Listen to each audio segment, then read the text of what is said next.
Welcome to the Lifestyles Unlimited Real Estate Investor Radio Show, a real estate investment program. Listen and learn how to use real estate to build wealth and passive income streams for you and your family. We bring you experts every day to discuss and answer your questions on everything from single-family homes all the way up to 600-plus unit apartment complexes. And now, the Lifestyles Unlimited Real Estate Investor Radio Show.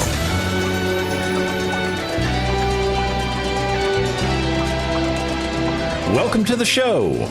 My name is Al Gordon, and as always, we're working on your financial freedom.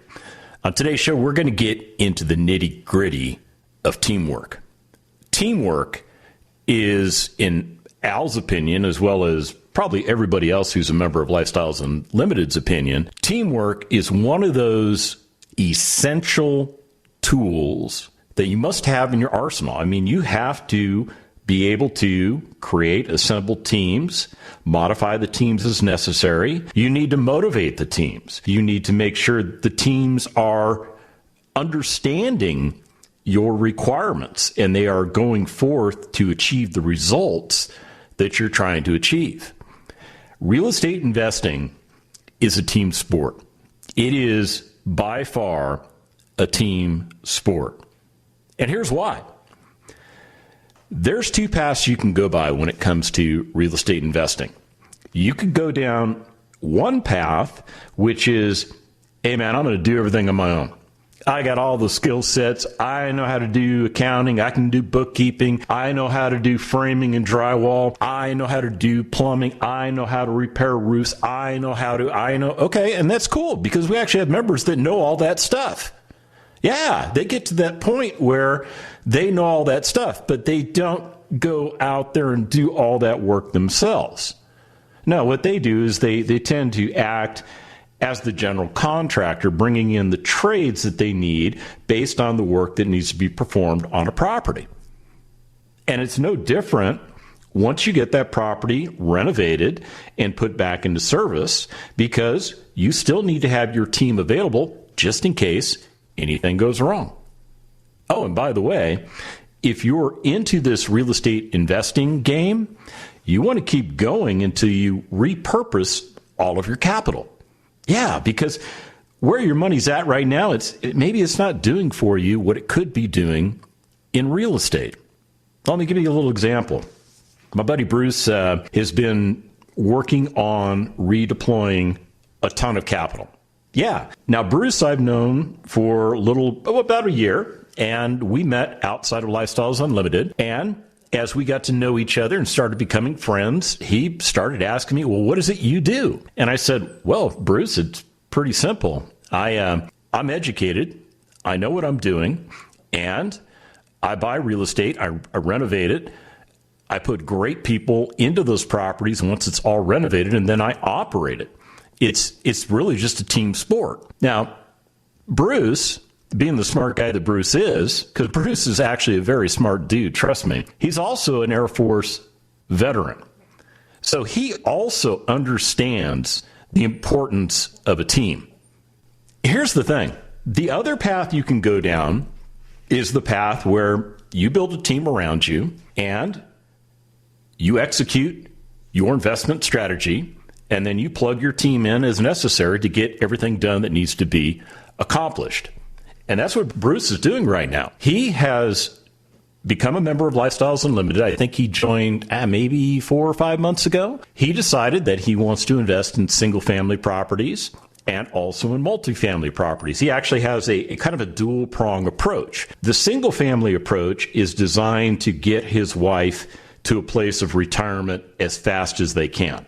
See, they've got a goal of acquiring 5 additional properties. Now, when Bruce came to Lifestyles Unlimited, he actually had 1 rental property. And what Bruce has learned through the educational process is that property does pretty good, but it's probably at a state in its life where it needs to be harvested. It either needs to be sold and all the equity taken out, repurposed somewhere else, or he does a cash out refinance on it to pull some of the equity out, because he can't get it all out on a cash out refi, but he can get some of it out and he can repurpose that. So what Bruce has been focusing on is getting those next 5 deals. Now, Bruce has already acquired one property in the greater Houston area. There's a place over there called Conroe that he really likes. He's done a lot of investigating. He's done a lot of research on that area, and he thinks that that's the right place for him when it comes to investing. And you know what? If it makes sense for him, that's exactly where he needs to be. Now, Bruce,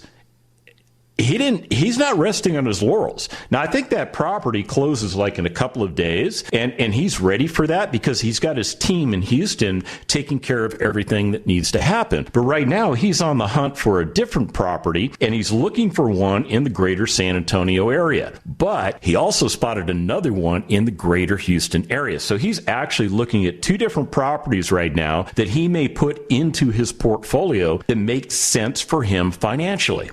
Do you understand what Bruce is doing right now? Bruce is the boss. Bruce is the boss. He is the guy who is analyzing deals and deciding whether these deals make sense for his investing strategies so that if they do, he will put his team to work. And by the way, his team is actually already working for him because part of his team are people that bring him the deals. People that Bruce has made relationships with that are in the business. Some of these people are wholesalers. Some of these people are real estate agents. They are in the day-to-day business of real estate. Now, wholesalers, they want to get a property under contract and they want to flip it to an investor. Why do we like that as investors? Well, because the wholesalers do a lot of work. Yeah, wholesaling is like a second job. It really is, because you're out there hustling, you're trying to find a lead, and then if you get a lead, you want to get that lead under contract, and then if you've got it under contract, you want to find a real estate investor to sell it to. So wholesalers actually have their own little version of their own team, and we as real estate investors are a part of that. Are you seeing the big picture? Here's what I want to talk about today. I want to talk about some of the most coolest, intense teams that exist in society, because I'm going to tell you about what they do and how they do it so that it will run off on you. Yeah, good stuff. Stick around.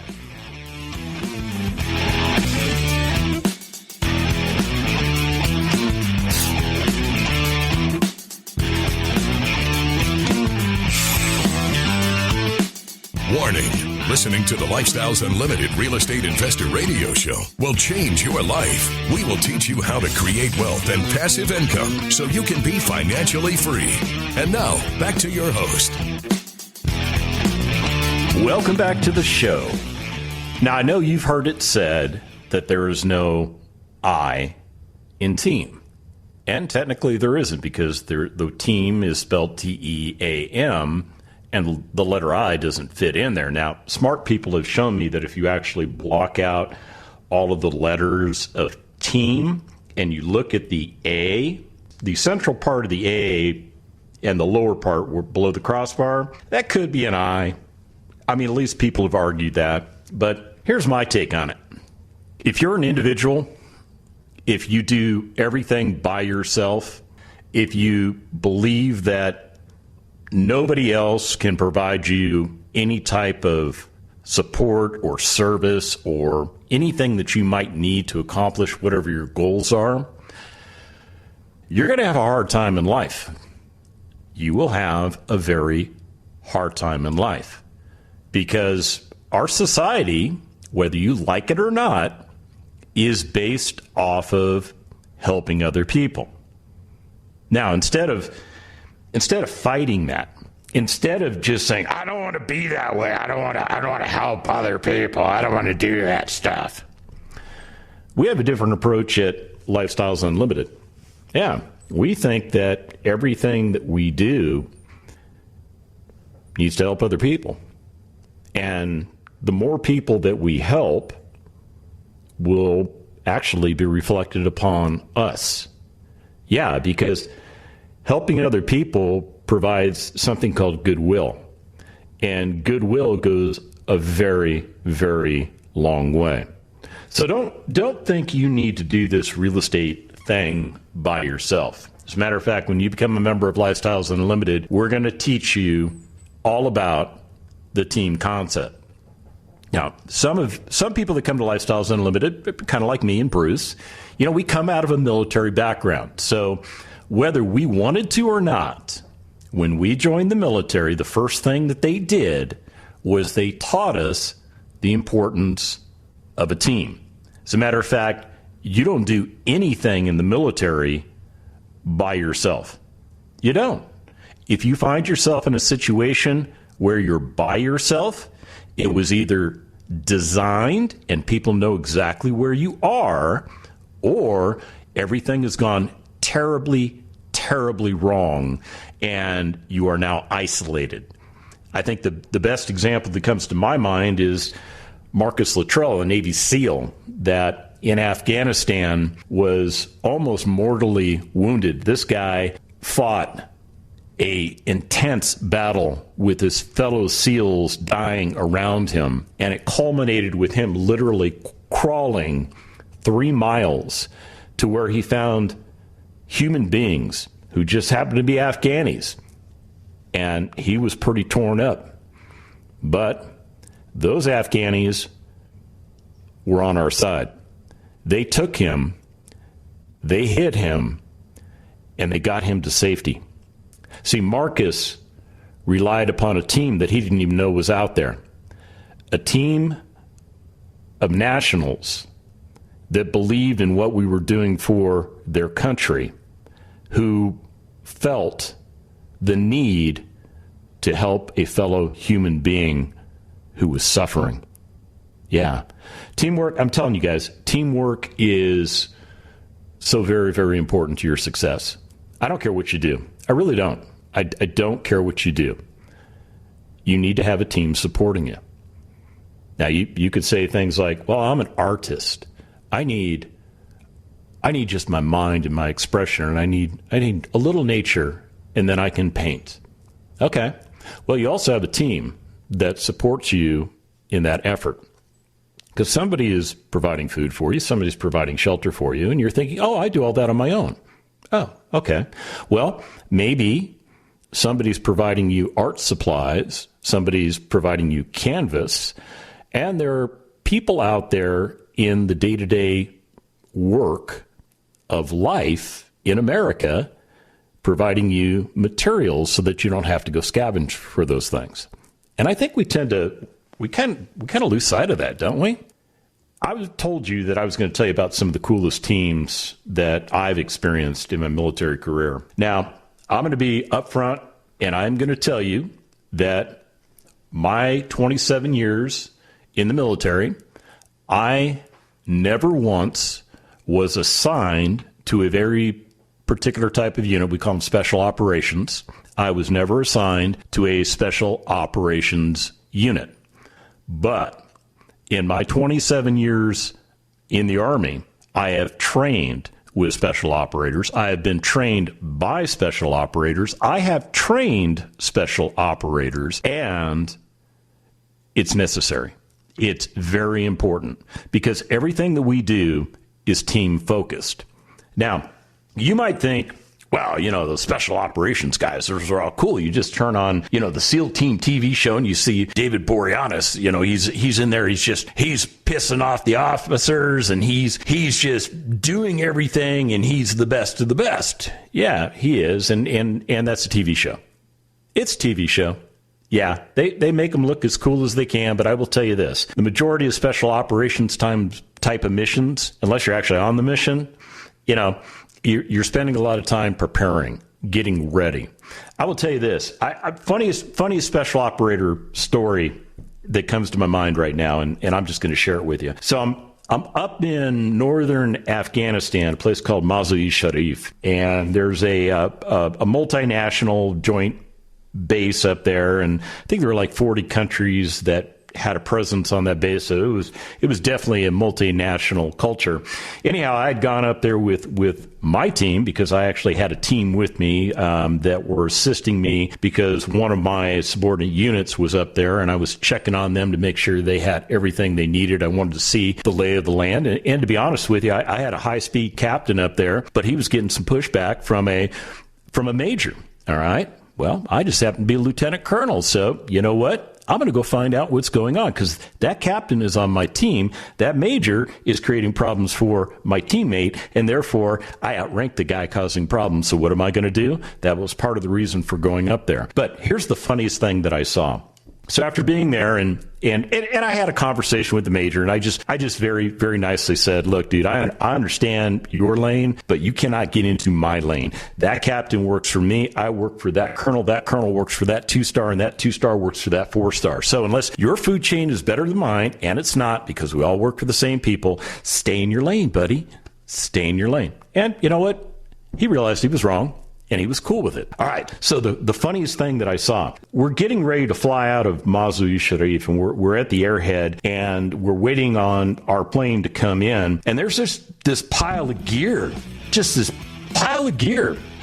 piled up. I mean, it's like, everything but weapons, everything that you would take out into the mountains. It's all piled up here. Okay, I'm out of time. When we come back from the break, I'm going to tell you about the little dinky 50cc motorcycle that was in the pile. Oh, man, this is amazing. Stick around.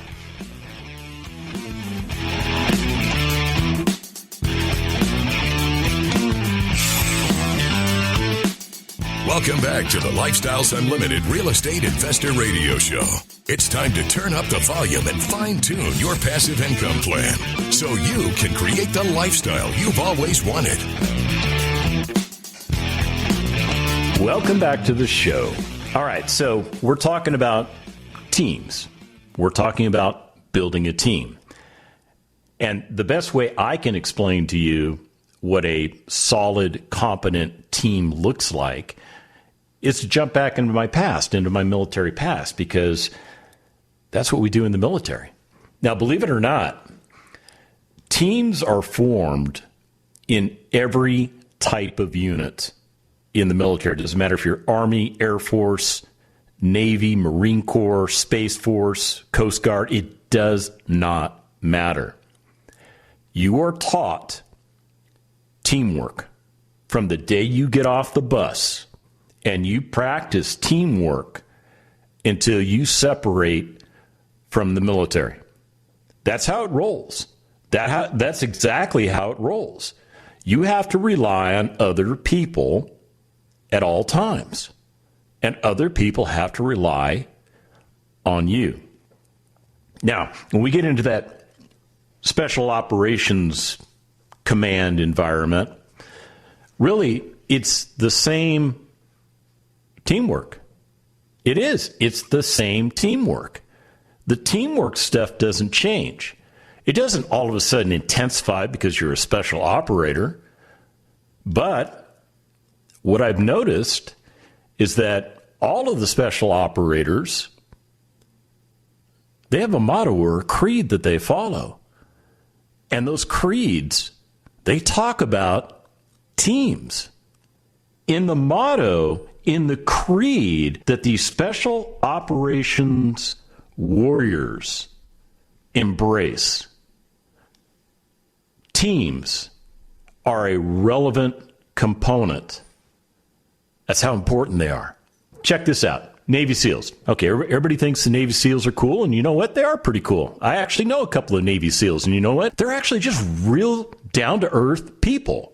They are. I mean, they're not like you see on TV. As a matter of fact, some of the Navy SEALs that I know, you would meet them and you would think, wow, this person is, they're not terribly remarkable. Yeah, that's my point. They look like you and me. They just have done something you and I have not done. They've achieved a certain level of excellence in what they do. But they're people that put their pants on one leg at a time. So let me get into this Navy SEAL creed, I should say. It's not the Navy's creed, it's the Navy SEAL's creed. And I'll tell you, I'm just going to they've got a fairly long creed. I'm just going to go right to the part that I think talks the best about building a team. It says, brave men have fought and died, building the proud tradition and feared reputation that I am bound to uphold. In the worst of conditions, the legacy of my teammates steadies my resolve, and silently guides me in every deed. I will not fail. Did you hear it? The Navy SEALs understand that they're not individuals.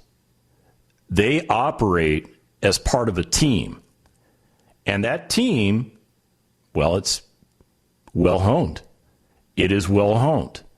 Those guys are very good at what they do. And it's a team effort.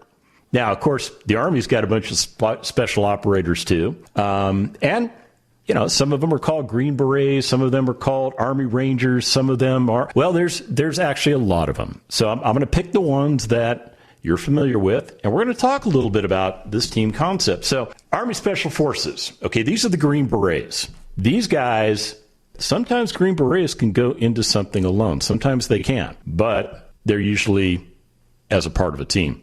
Yeah, it just depends on the mission. It depends on the threat levels. It depends on a lot of things. But check this out.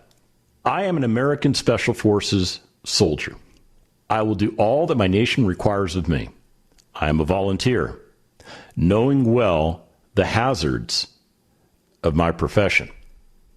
And you're starting to say, okay, so where's the teamwork in that, Al? Well, think about it. I am an American Special Forces soldier. See, that statement right there says that these people absolutely understand what a team is, because you cannot be, first of all, you cannot be a soldier as an individual. Second of all, you can't be a Special Forces soldier as an individual. Now, you have to be able to operate as part of the team. It is very, very important. Now, there's a bunch of aviators out there that I've kind of hung out with from time to time, and you know what? They don't look necessarily like, you know, Hollywood picked them for the casting of whatever they were going to film. No, I mean, they're just regular people, but they do a very dangerous mission, and we call these guys the Night Stalkers. Now, the Night Stalkers are part of Army Aviation Special Operations. It's an aviation regiment, and basically, what they do is they provide air mobile, insert, and extraction, as well as some other services that I will not get into on behalf of the teams that we put into harm's way. Yeah. So, what do these guys have to say? Well, they say service in the 160th is a calling only if you will answer, for the mission is constantly demanding and hard. And when the impossible has been accomplished, the only reward is another mission that no one else will try. As a member of the Night Stalkers, there it is right there. I just said it. That was the teamwork phrase right there. As a member of the Night Stalkers, I am a tested volunteer seeking only to safeguard the honor and prestige of my country by serving the elite special operations soldiers of the United States. Yeah, don't get soldiers confused with a particular branch. When it comes to going into harm's way, I don't care what branch you are. I don't care if we call you a soldier, an airman, a Marine, a sailor. I don't care what we call you.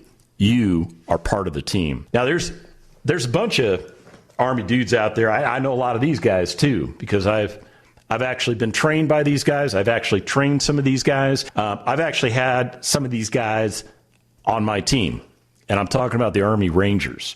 Yeah, the guys that lead the way. Well, the Army Rangers, those guys do some pretty cool stuff. Now, let me just tell you, what's the difference between like a SEAL team and an Army Ranger team? Okay, SEAL teams tend to be smaller, highly effective. I'm not going to give away the secrets. I can't give away the secrets. So basically, you take a small package of people and you put them into a mission. I mean, they're great for extracting people. They're great for a lot of things, trust me. As a matter of fact, in my opinion, I think the SEALs do way more on land than they even do on water. The Rangers, on the other hand, the Rangers are a bigger element. Yeah, it can break down into small teams just like the SEALs do, but it's designed to be a bigger element with more resources, more people out there fighting the war front. Now, Rangers are specialized in all kinds of stuff. They get additional training over and above normal soldiers get because of the focus of the mission. But I will tell you this. The Rangers, they talk about team all the time because that team is specialized. They're what we call light infantry, meaning they don't have a bunch of vehicles that get in the way. We can drop them out of planes anywhere. They've been doing some incredible work that you never hear about on TV. And Rangers do lead the way. And when they lead the way, you probably ought to follow them because you're part of the team. We come back, I'm going to talk to you about the PJs. And I'm not talking about the ones you go to bed at night wearing. I'm talking about the real PJs. Stick around.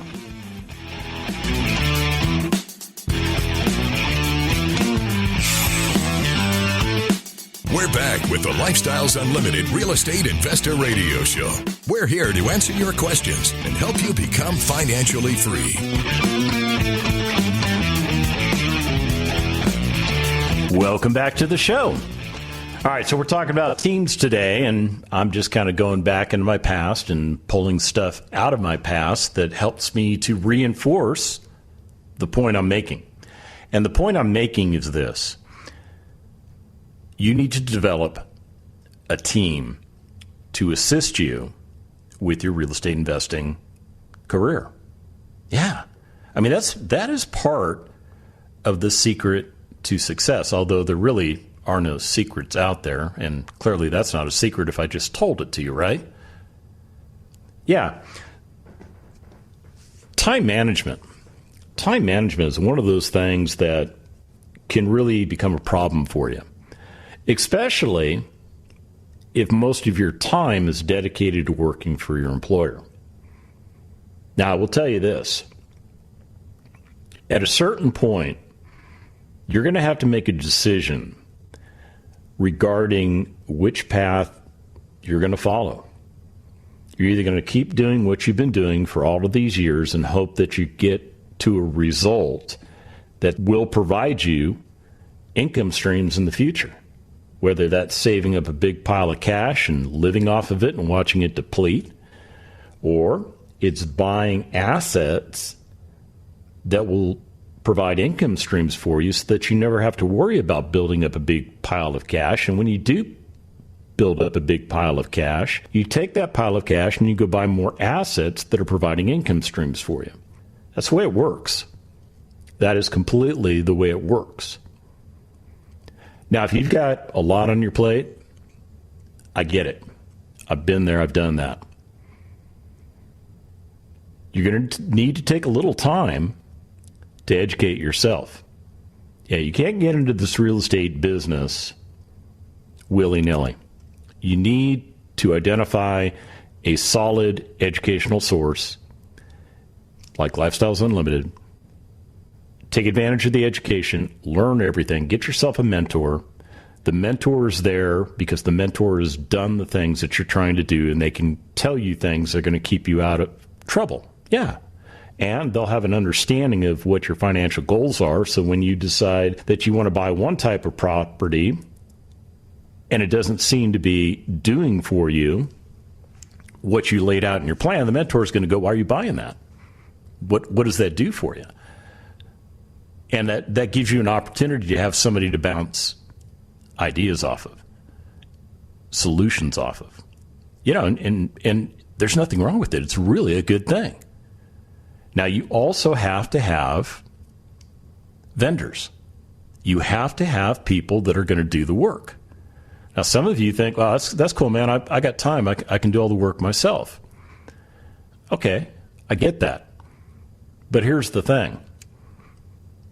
When you start working in your business, you will continue to keep working in your business. What we would like to see you do is to work on your business. Yeah, bring in quality people to do the work that needs to be done. Don't be cheap, but don't overpay in the same breath. I mean, think about it. Let's say you've got a goal You want to take down 6 houses. Well, okay, let's go back to Bruce, because Bruce has a goal. He's got 4 more houses he's got to do. So right now, he's actually looking at a property in San Antonio. He's also looking at a property over in the greater Houston area. And he's trying to decide whether or not he's going to take both of them down. And he totally can. First of all, he's got the resources to do it. Second of all, he's analyzed all the deals. It didn't take him a lot of time. He bounced the plan off of his mentor, who said, looks good to me, man. Those will work for what you're trying to achieve. And now he's going forward. And he's working with the real estate agents that are part of his team that brought him the deal. And he's working with the general contractors that he has a relationship with who will manage all of the renovations of the property. That's exactly what Bruce wants. Bruce is not going to spend a bunch of time on these properties. So I don't know if he's going to take both of them down or not, because he's still waiting for his GCs to come back and either blow his numbers out of the water because everything is worse than they thought, or come back and say, hey, man, this is going to work. And then Bruce will make that call. That's how it works. It works with you having a relationship with somebody else that's trying to make a living for themselves. And it works very, very well. Now, I happen to know Bruce has a full-time job. I'm not going to tell you what he does because it doesn't matter. But that full-time job requires him to be in certain places at certain times, and he just doesn't have the flexibility and freedom to go to properties and stuff or do work on properties. But that's not a problem. He's built a team around him that are going to take care of all the heavy lifting. See, that is called orchestrating a deal. Imagine a big orchestra of people that are musicians that are playing all kinds of different instruments. And you're the person standing up in the front, facing all of them, orchestrating the symphony. It's not that hard, trust me. And what we do in real estate is not nearly as hard as trying to conduct a symphony. That takes a lot of skill and a lot of expertise. I'm just using that as a point. So, hey, let's get back to some of these special operators out there, because there's more people I need to tell you about in the military community. Now, I've worked with these guys too, Air Force Pararescue and Combat Control Technicians. Yeah, these guys, tell you what, the pararescue guys, they go into harm's way specifically to pull us out when we get into a bad place. Yeah, they can do it in sea, they can do it over land. It doesn't matter. These guys are multi-functional, and they are very, very capable. You want to know what their creed is? All right, check out this. This is the pararescueman's creed. It's my duty as a pararescueman to save life and to aid the injured. Boom, right there. That's the mission statement, to help other people. I will be prepared at all times to perform my assigned duties quickly and efficiently, placing these duties before personal desires and comforts. These things I do that others may live. There's a guy I definitely want on my team, or a gal. So what about those combat control technicians? Okay, so these are people that go out into like nowhere. Yeah, nowhere. And what they start doing is communicating certain pieces of information to the Air Force so that air operations can occur. Now, it's a tough job. It is a very tough job. You are actually the tip of the spear when it comes to the Air Force. You might see another special operator kind of hanging out there with a slightly different uniform than yours, but you may not. And I will tell you this, everything that they do is team-oriented, because I don't have their actual creed in front of me, but I know their creed. It's first there. First there. So you can infer from that, as a part of the team, they are the first ones there so that the rest of the team can follow on. Does that make sense?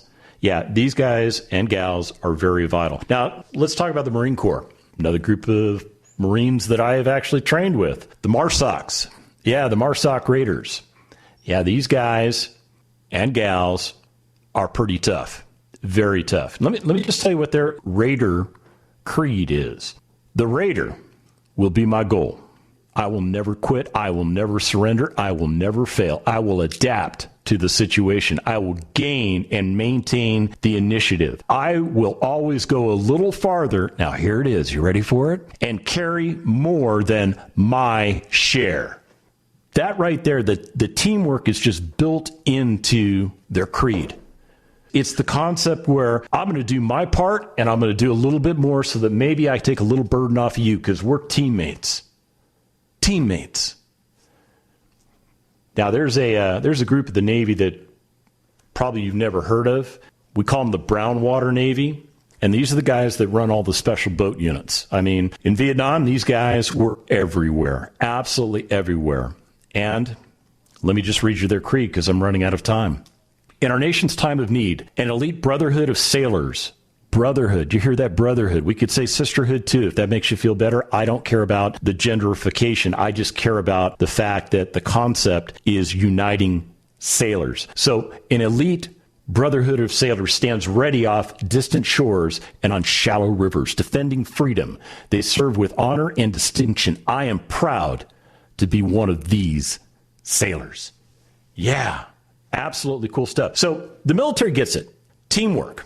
You probably get it too. You probably do teamwork where you work. The team that I want you to start building is the team that will help you achieve your goals, your desires, and where you're trying to get to. If you're not quite sure how to build that team, come check us out. Check us out at Lifestyles Unlimited because we will show you everything that you need to be absolutely successful. And the easiest way to find out what we do is to go to lifestylesunlimitedworkshop.com.